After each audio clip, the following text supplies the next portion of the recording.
అందరికీ నమస్తే అండి. నేను మీ శివరామకృష్ణ. మొన్న భోగాపురం గ్రామంలో గ్రీన్ఫీల్డ్ ఎయిర్పోర్ట్లో ఫ్లైట్ ట్రయల్ రన్ పూర్తి చేసుకోవడం జరిగింది. అది మనందరికీ తెలిసిందే.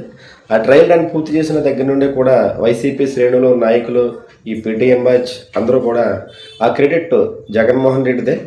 జగన్మోహన్ రెడ్డికి రావాల్సిన క్రెడిట్ చంద్రబాబు నాయుడు గారు చోరీ చేస్తున్నారంటూ తెగ బాకాలు ఊదుతున్నారు. అసలు 2014 ఎన్నికల్లో విజయం తర్వాత ఆ విమానాశ్రయానికి భూసేకరణ చేసిందే చంద్రబాబు నాయుడు గారు.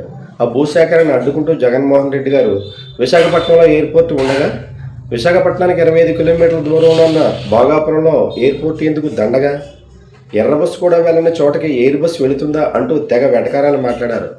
ఇవన్నీ వైసీపీ శ్రేణులు మర్చిపోయినా గూగుల్ మర్చిపోదు కదా, ఇలా కొడితే అలా వీడియోలు వస్తాయి.